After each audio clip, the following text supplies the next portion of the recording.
Hi, I'm Jenny Barnett Rohrs. Today I'm heading outside to ride my bike. But first, let's make these cool hand grips for our bikes so that we can ride in style. We've got two separate versions that we're going to do today, one that's more sparkly and one that has this cool twisty grip. Now in order to make these, we're going to go ahead and use some of these supplies here, and really this is about what you like to use, but you may want to do the sparkle mesh wrap if you like this kind of disco version. Plastic lacing is great for either style.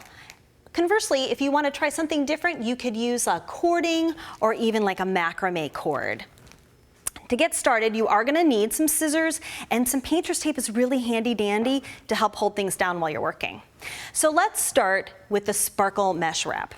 This one here is so sparkly and cool, and it looks like it has little diamonds in it, but really it doesn't, and you can cut it with your scissors. So there's no real measuring involved. What we're going to do is just kind of lay the wrap over the grip, and we're going to just cut it with the scissors. Now, if your bike grips on your bike are still really good, you can use the bike grips on your bike. Just take this outside, and actually that kind of acts like an extra hand for you too. But if your grips are worn out, you can buy a new set and start from scratch.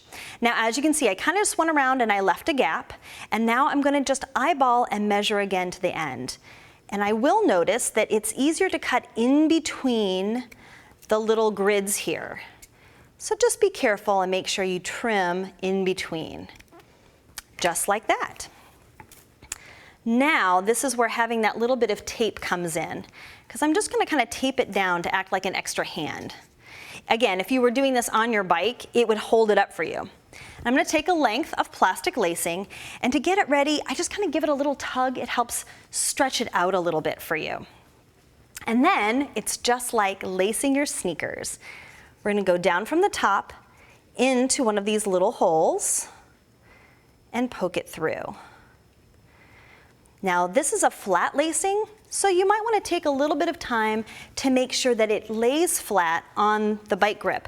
It makes it actually a little bit more comfortable, and it looks nicer too. So first we just go down on either side and we pull it through the middle like this.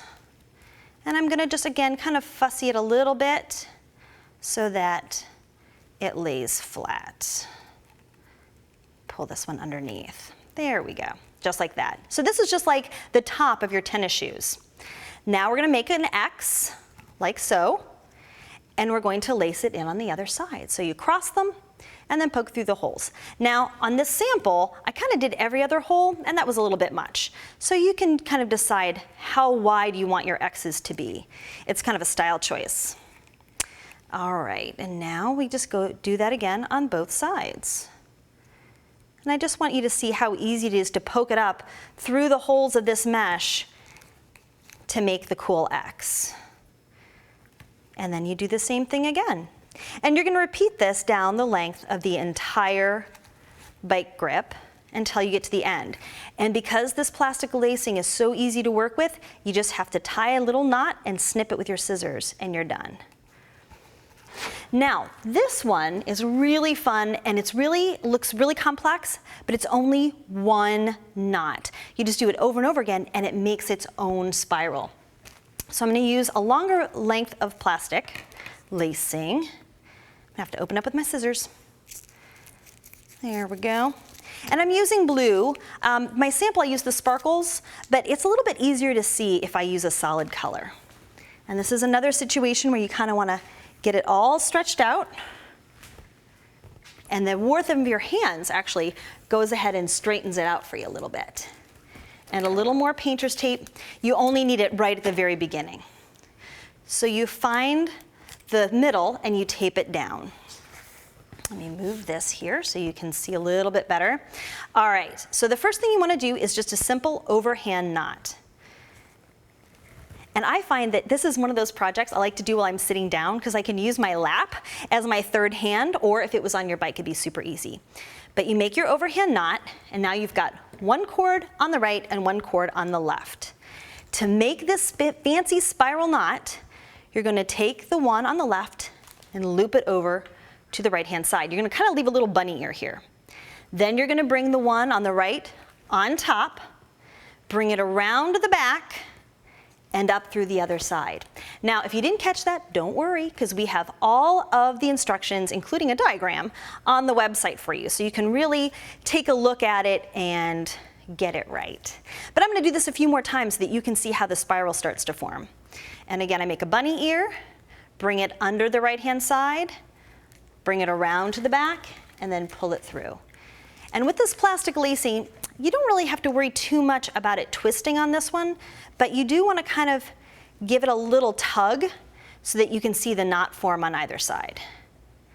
So bunny ear, around to the back, and through the loop. Just like that. So I think that you should be able to customize your bike and ride in style. It's kind of a fun personal choice to make your bike special just for you. So now what we're going to do is just pretend like we've gone all the way down to the end, and again, this lacing is so easy to knot. All you have to do is make another overhand knot, like this, woo, and then pull it really tight, and then give it a snip with your scissors. And you can see here at the end, that is exactly how I finished this one off here. Super sparkly, super fun, and make sure that you will be the envy of all of your neighbors.